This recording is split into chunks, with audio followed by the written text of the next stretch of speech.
Welcome back. I hope that your week 1 facilitation of the team meeting was a huge success.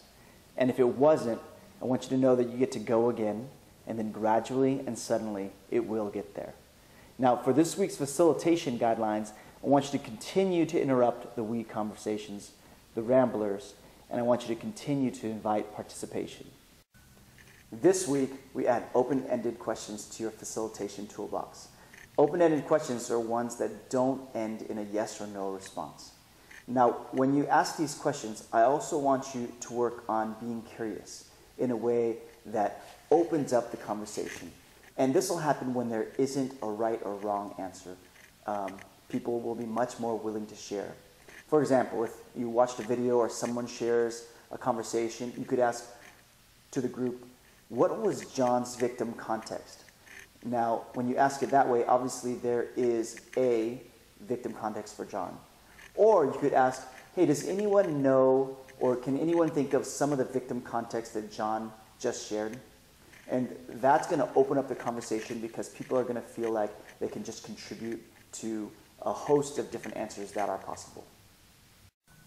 As for this week's team meeting, after checking in, I want you to really focus on creating an environment where the team celebrates together. Find that context where there's always something to celebrate.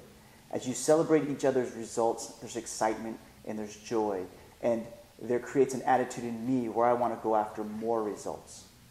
After the celebration portion, the heart of this meeting is going through the victim cycle. So what I want you to do is use the PowerPoint provided and step through and give an explanation for each step in the victim cycle. Take some questions if you need to. After that, what I want you to do is get a volunteer and walk through it with them. Now, before you do this, you may have to remind the group of the confidentiality rules. There have been times when I've invited people to share their victim context and the room goes completely quiet until you can only hear crickets in the room.